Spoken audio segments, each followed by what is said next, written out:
Oi gente, tudo bom com vocês? Eu sou Paulo Jorge, esse é o canal Descomplica Paulo Jorge e sejam todos bem-vindos a mais um vídeo do seu curso de Lógica de Programação. Bom gente, essa é a nossa aula 3 e a gente vai estar falando sobre português estruturado, também conhecido como pseudocódigo, certo?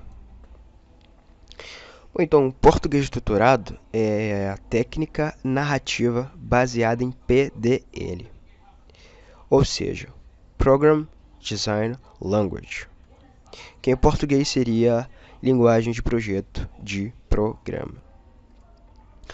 Bom, então, português estruturado são métodos ou normas para a elaboração de algoritmos estruturados que serão utilizados para a criação e desenvolvimento de software de computadores em uma determinada linguagem de programação, certo? E como a gente viu, é também conhecido como pseudocódigo, certo? Bom, gente, anteriormente a gente viu a resolução de um algoritmo, né, só que em fluxograma, de como calcular a média de um aluno, né? Então, o nosso algoritmo recebia 4 notas, né? E aí dividia por 4 e depois apresentava, né, a situação se o aluno foi aprovado ou reprovado, certo? Então agora a gente vai ver a resolução 4, né? Que seria com pseudocódigo ou português estruturado. Então seria dessa forma aqui, ó. Tá vendo? Tá, aqui, ó. Algoritmo, a gente tem aqui o nome do nosso algoritmo. Var é a área para a gente declarar nossas variáveis. A gente vai ver mais em frente, tá? Então a gente tem aqui a nossa variável reis, né? Com o tipo de dado caractere. A gente tem aqui nota 1, nota 2, 3 e 4. Aqui a gente tem a média também, né? A gente tem leia, tá lendo aqui as notas. Aqui a gente está atribuindo o resultado da soma, né, dessas notas e da divisão das mesmas também, né? Então aqui a gente tem a nossa condição também. Se a média for menor, for maior ou igual a 10, elas são aquelas que fazem parte de uma linguagem de programação, tá certo? E não devem ser utilizadas fora do contexto. Então deixa eu mostrar para vocês um exemplo aqui, ó. A gente tem algumas palavras reservadas aqui do C, da linguagem C. Include, define, printf, do.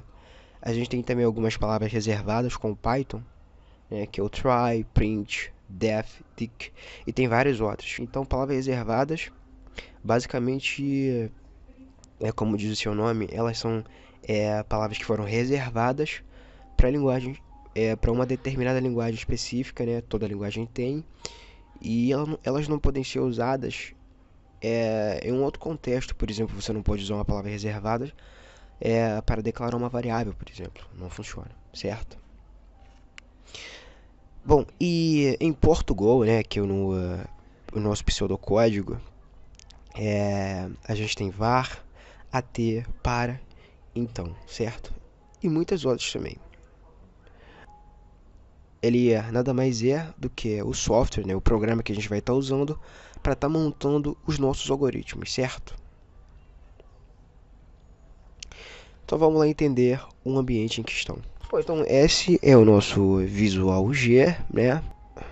A gente pode ver aqui em Help, ver aqui ó, sobre os autores do software, né? A gente consegue saber quem foi que criou e tudo mais, certo?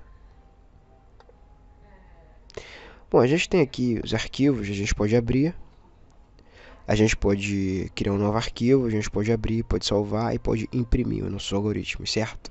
E aqui a gente sai. Aqui, como vocês podem ver, vai estar mostrando os algoritmos mais recentes, né? Aqui a gente pode fazer algumas edições, né? Pode localizar, selecionar texto, fazer a indentação também.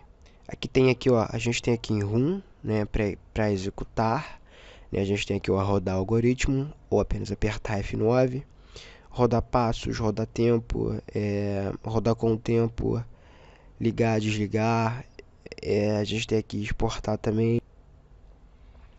A gente tem sobre manutenção, né? E help que a gente viu. Bom, aqui algoritmo sem nome. Aqui a gente consegue dar um nome, por exemplo.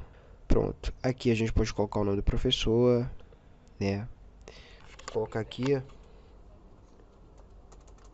Paulo Jorge. Aqui você pode escrever o que o programa faz, né? Então, está tudo bem descritivo, certo? Aqui a gente tem a nossa área de variável, né? Para declarar nossas variáveis. Pode apagar essas linhas aqui, porque elas são comentários. Então, você pode comentar linhas aqui, apertando, colocando apenas barra barra, assim, ó, desse jeito. Barra barra, certo? A gente declara as variáveis. Aqui a gente começa a escrever os nossos algoritmos. Então, todos os nossos algoritmos vão ser escritos aqui, certo? Nessa área aqui. E aqui a gente termina, certo? Se eu apagar essas linhas aqui, o que acontece? A gente começa a ter erros, certo? Se eu executar aqui, ó, nesse relógio, ó, não acontece nada. Por quê? Porque a gente não fez nada, certo? Bom, gente, então é isso aí. Muito obrigado por vocês terem assistido essa aula. Espero de verdade que vocês tenham conseguido compreender. Caso vocês tenham alguma dúvida, é só deixar aqui na descrição. Vocês podem rever as aulas quantas vezes for necessário, né, para melhor compreensão. E a gente se vê na próxima aula. Valeu!